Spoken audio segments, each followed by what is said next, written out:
देखिए, good morning. स्वागत है आपका सिद्धू विनर क्लासेस के यूट्यूब प्लेटफॉर्म पे। और आज का जो हमारा मुख्य सेशन है, हम लोग क्या करेंगे कि भारत के भौतिक विभाजन को पढ़ेंगे कि इसकी जो भौगोलिक स्थिति है, कैसे कैसे हम लोग बांटते हैं इसको। ठीक है, यहाँ पे देखिए, सबसे ऊपर जो होता है इसको बोलते हैं इंदिरा काल। क्या बोला जाता है? इंदिरा काल। सबसे पहले ये साइड कौन सी होती है? नॉर्थ साइड, और इसको बोलते हैं इंदिरा काल। इंदिरा काल, ठीक है। और इधर क्या होता है? साउथ होता है। क्या होता है बता? साउथ। और साउथ को बोला जाता है दक्षिणी बिंदु, और इसको बोला जाता है कन्याकुमारी। कन्याकुमारी। थोड़ा सा मैप में जरूर दिक्कत है। क्या है कि थोड़ा सा समय हमारे पास कम है, और आप लोग अच्छे से बनाइएगा। बाकी जैसे बना है आप लोग नोट कर लीजिए, ठीक है, इसमें कोई दिक्कत नहीं है। अब हम लोग ये समझ गए कि भौतिक विभाजन जो हुआ, सबसे ऊपर जो था इंदिरा काल पॉइंट था, और जो सबसे नीचे था साउथ था, साउथ पोल। पहले आप लोग जानते हैं कि जो लद्दाख की स्थिति थी, लद्दाख हमारे जम्मू कश्मीर और लद्दाख एक ही में था। बाद में हमारा संशोधन किया गया, भारत का भौगोलिक विस्तार, तो उसमें लद्दाख भी शामिल किया गया। तो हम लोग सबसे पहले यहाँ पे आते हैं, जो सबसे उच्चतम पॉइंट होता है यहाँ पे जो नॉर्थ का, और सबसे जो ये इसको कह सकते हो आप भूमि। क्या कह सकते हो? भूमि। भारत की मुख्य भूमि, भारत की मुख्य भूमि। और ये कौन सी है? सबसे ऊपरी भूमि है। सॉरी, ये मुख्य भूमि है और ये सबसे ऊपर का हिस्सा है भारत का। तो इसको क्या करते हैं? हम आपस में मिला देते हैं,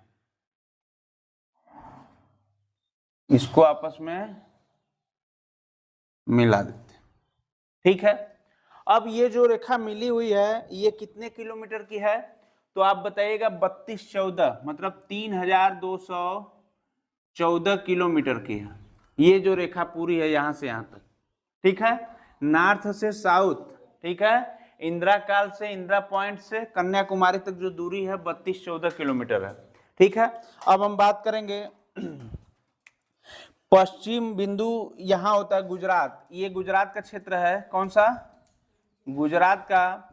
और यहाँ पे जो है, यहाँ पे आप कह सकते हो पश्चिम बिंदु है। पश्चिम बिंदु। मैं आपको दिशा भी पढ़ा चुका हूं। दिशा डायरेक्शन में मैं बताया था। देखिए, ऊपर उत्तर होता है, नीचे दक्षिण होता है, इधर पश्चिम पूरब, ठीक है। तो इसका जो ये पॉइंट है गुजरात के अंदर, ये पश्चिम साइड का सबसे, मान लीजिए, पश्चिमी बिंदु है। तो इसको बोलते हैं गुजरात, ठीक है। अब यहां से हम लोग इसको मिलाते कहाँ पे है? यहाँ पे मिलाते हैं। ये जो रेखा थोड़ी सी आई है, यहाँ मिलाते हैं।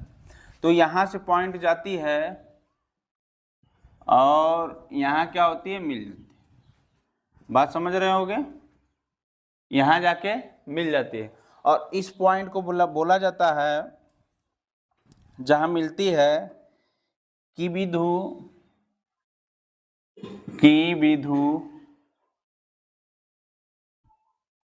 वालांगू,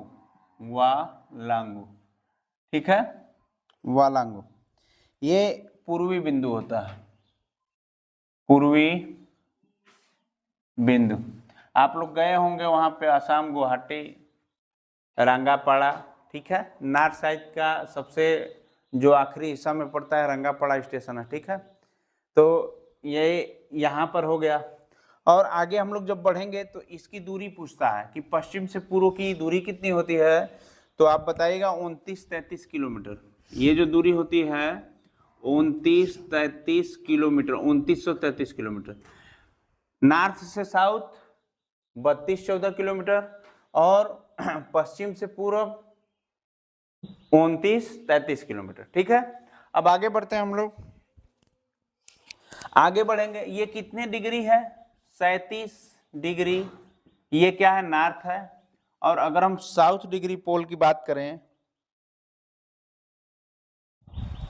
तो ये 8 डिग्री 4 चैनल या मिनट, ठीक है, ये क्या है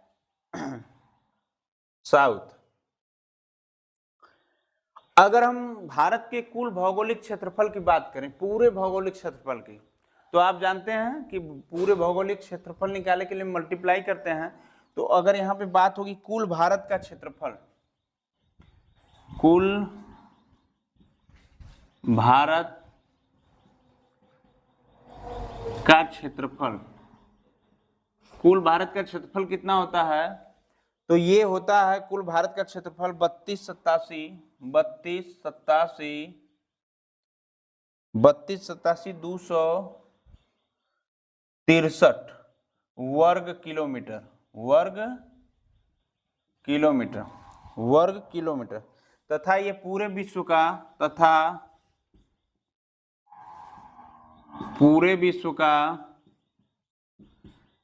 पूरे विश्व का ये जो है ये 2.42% है, 2.42% है। ठीक है, कुल भारत का क्षेत्रफल अगर बात की जाए तो 32,87,263 वर्ग किलोमीटर होता है और ये पूरे विश्व का 2.42% भूमि अपने पास है। पूरे विश्व के क्षेत्रफल से अगर तुलना करेंगे तो हमारे क्षेत्र की अकेले भूमि जो है 2.42% है और जनसंख्या में हम लोग पहले स्थान पे हैं। तो कहीं ना कहीं इसीलिए बेरोजगारी है, दिक्कत है हर चीज़ की, लोगों के पास अब जमीन नहीं बच रही है, उपजाऊ जमीन है, खेत पहले होते थे बहुत ज़्यादा लोगों के पास, अब बहुत कम हो चुके हैं, तो ये बहुत भारी दिक्कत है। इसको बोलते हैं पूर्वी देशांतर,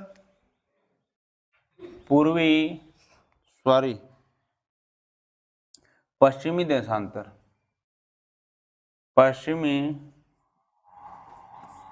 देशांतर, इसका जो मानक समय होता है 68.7 वेस्ट से, और इधर जो होता है 97°25' ईस्ट। ठीक है, इसको आप लोग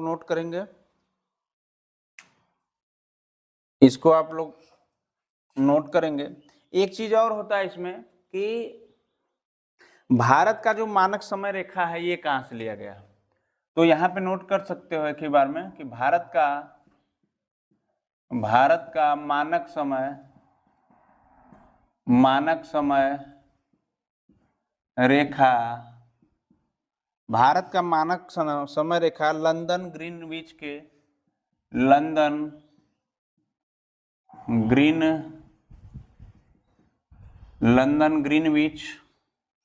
भारत का मानक समय रेखा लंदन ग्रीनविच के समय से 5.5 घंटा आगे चलता है।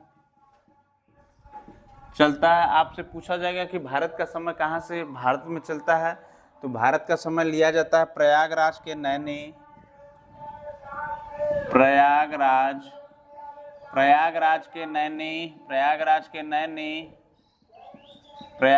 नैनी व मिर्जापुर के बीच, मिर्जापुर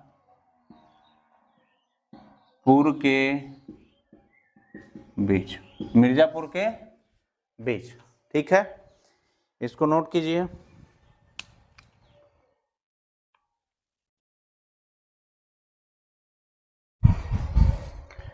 अगर हम भारत की जनसंख्या की बात करेंगे तो यहाँ पे जनसंख्या में देखिए अब जनगणना हो रही है, 2026 में जनगणना हो रही है, उसका रिजल्ट आने तक हम लोग 2011 की ही जनगणना को मानेंगे, क्योंकि 2011 की जनगणना अगर हम लेंगे, क्योंकि कोई मानक तथ्य तभी होता है जबकि काउंटेबल हो, तो अभी गिनती शुरू है तो हम लोग मान नहीं सकते, पिछले वाले को ही मानेंगे। तो 2011 की जनगणना के अनुसार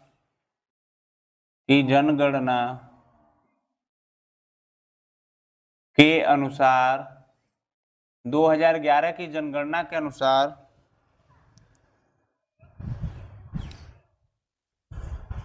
पूरे विश्व की जनसंख्या का, पूरे विश्व की जनसंख्या का 2011 की जनगणना के अनुसार पूरे विश्व की जनसंख्या का 17.5% लोग भारत में निवास करते हैं, और जनसंख्या में किस नंबर पे है बेटा? दूसरे नंबर पर है।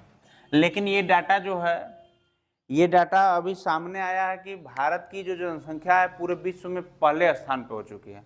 तो ये 2011 के तथ्य के अनुसार मैं बताया, क्योंकि बिना तथ्य के मैं कुछ बता नहीं सकता आपको। तो अभी तो गिनती शुरू है, तो उसमें थोड़ा बदलाव करेंगे आप लोग। जब रिजल्ट आ जाएगा दिसंबर में, तो फेज 2 फेज 3 के बाद आप लोगों का रिजल्ट आ जाएगा कि कितनी जनसंख्या है। लेकिन ये कंफर्म हो चुका है कि हम लोग करीब 140 करोड़ के ऊपर आबादी हम लोगों की हो चुकी है, और हम लोग पूरे विश्व में नंबर 1 पर आ गए हैं। ठीक है, जनसंख्या में पूछेगा तो आप लोग बताइएगा। अभी तक 2011 की जनगणना के हिसाब से दूसरे नंबर पे हैं, और पूरे वर्ल्ड की जनसंख्या के हिसाब से 17.5 केवल अकेले भारत का हिस्सा है। ठीक है, भौगोलिक स्थिति आप लोगों को पता गया। एग्जाम में सबसे ज्यादा यही पूछता है क्वेश्चन, कुल भारत का क्षेत्रफल कितना है? तो याद कर लीजिएगा 32,87,263 वर्ग किलोमीटर। ये पूछा जाएगा कि नॉर्थ से साउथ की ओर कितना किलोमीटर है, तो बताओगे 3214 किलोमीटर, 3214 किलोमीटर। अगर पूछा जाएगा कि वेस्ट से ईस्ट की ओर कितनी दूरी है, तो बताओगे 2933 किलोमीटर। ठीक है, और पूर्वी बिंदु और पश्चिमी बिंदु आपका 68 डिग्री है, मान के चलिए 7 मिनट, और ये 97 डिग्री 25। और यहाँ पर अगर हम बढ़ेंगे तो इसको बोलेंगे 37 डिग्री 6, और ये हो जाएगा क्या 8 डिग्री 4 साउथ की ओर। ठीक है, तो ये आपका कॉन्सेप्ट था जो कि हम लोग पढ़ क्या रहे हैं, भारत की स्थिति एवं विस्तार। तो कुछ लोग इसमें भी कंफ्यूजन होंगे कि हम पढ़ क्या रहे हैं, तो हेडिंग डाल देंगे ऊपर भारत की स्थिति एवं विस्तार को हम लोग पढ़ रहे हैं।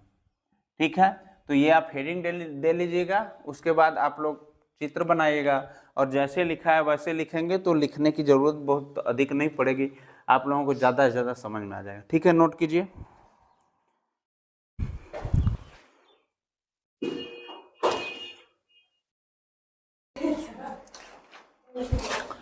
देखिए, ये जो भारत की स्थिति है और विस्तार है आप लोगों ने समझा, और आज के सेशन के लिए इतना ही।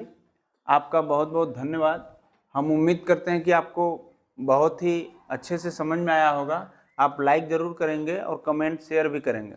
ठीक है, तो आप बताएंगे, अगर स्थिति हम पूछेंगे कि एक क्वेश्चन कमेंट बॉक्स में दीजिएगा कि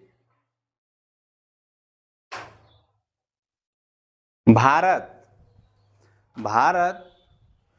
पूरे विश्व में इसकी कमेंट बॉक्स में एक जवाब दीजिएगा कि भारत की तटीय रेखा जो है सबसे छोटा राज्य कौन सा है। ठीक है, धन्यवाद।